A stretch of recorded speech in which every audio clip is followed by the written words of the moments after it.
There was actually a team that did win 60 games last year that got 0 votes to win the Western Conference.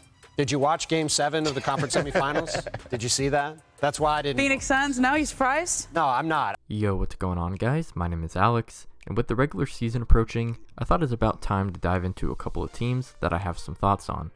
I've talked about the Lakers and the Pelicans so far, so if you missed those videos, go check them out.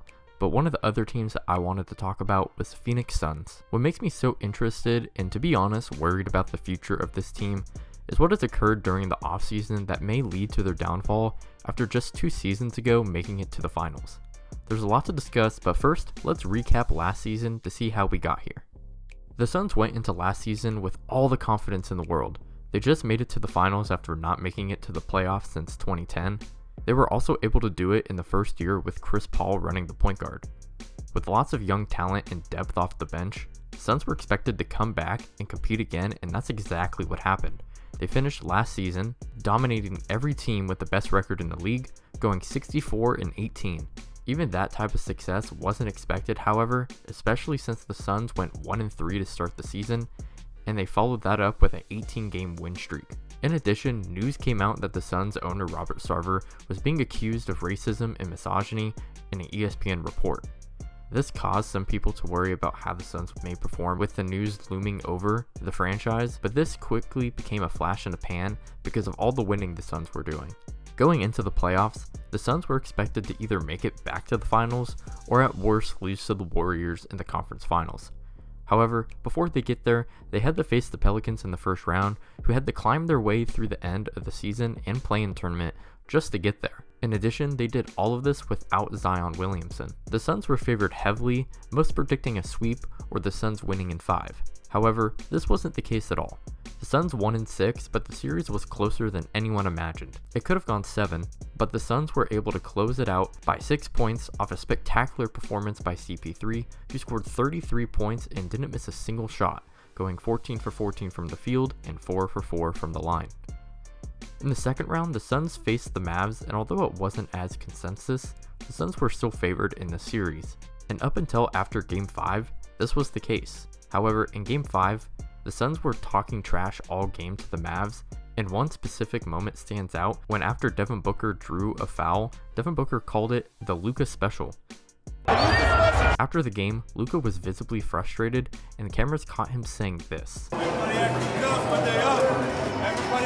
Game 5 changed the entire series for the Mavs. The Mavs won Game 6 by 27 points, and in Game 7, the Suns were absolutely embarrassed in the game they lost by 33, but at one point were down 42 after 3 quarters. There's not much to say, but the Suns underperformed from their expectations, and if they want to come back, they'll have to redeem themselves this season.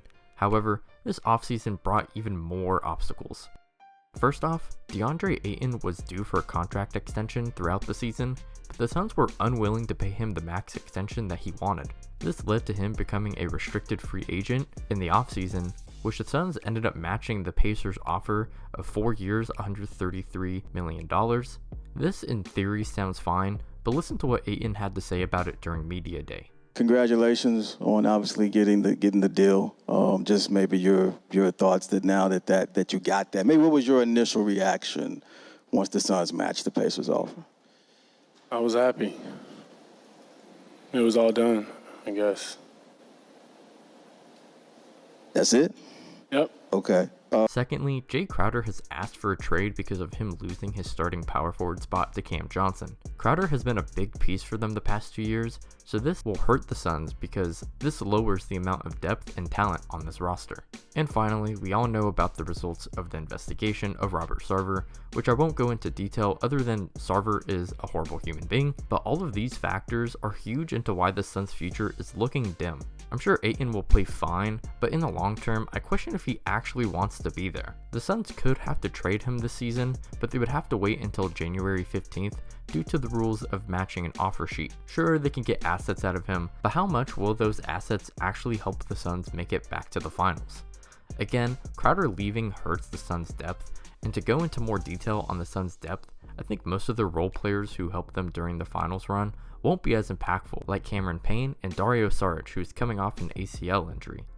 They also lost JaVale McGee and Jalen Smith, 2 centers off the bench, and now they have to rely on Bismack Biyombo, who is only getting older, to fill in for that backup center position. CP3 is also getting older, and you can tell he's starting to take more of a back seat, which is why the depth is so important to the Suns. I think the Suns will still be a top 4 seed in the West this season, but I actually think they would be the 4th seed, right behind teams like the Warriors, the Clippers, and the Nuggets.